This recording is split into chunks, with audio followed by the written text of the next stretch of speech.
Радиация деген не? Радиация – энергияның таралуы. Көбіне ол атомдардың ішінен шығады.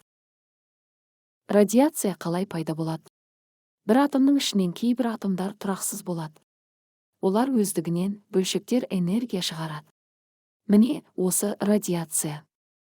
Мысал, уран, радон, торий бұлар жерде табиғи түрде бар. Екі ғарышта, күннен, жұлдыздардан, қара құрдымдардан өте күшті энергия келеді. Оны ғарыштық радиация дейміз. Тіпті қазірде аз мөлшерде радиация бізге ғарыштан келіп жатыр. Үш жердің өзінен тау жыныстарында, топырақта, ауада радон газы. Біз күнде өте аз радиацияның ішінде өмір сүріп жүрміз, бірақ ол қауіпті емес.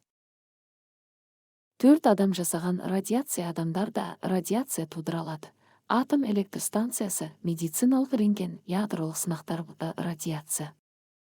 Неге радиация қауіпті деп айтылады? Себебі өте көп мөлшері ұзақ уақыт әсер етсе жасушаларды зақымдайды. Ал атом деген не? Атом дүниедегі барлық заттың ең кішкентай бөлшегі. Сен көріп тұрған, ұстап тұрған, тіпті өзің де атомдардан тұрасың. Атом неден тұрады? Атомның ішінде 3 негізгі бөлшек бар. Бір протон. Оң зарядты атомның ортасында болады. Қандай зат екенін анықтайды. Мысалы, бір протон сутек, 6 протон көміртек.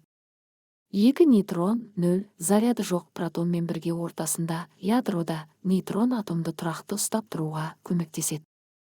3 электрон, теріс зарядты ядроның айналасында өте жылдам қозғалады. Электрондар электрофилация. Атом неге көрінбейді?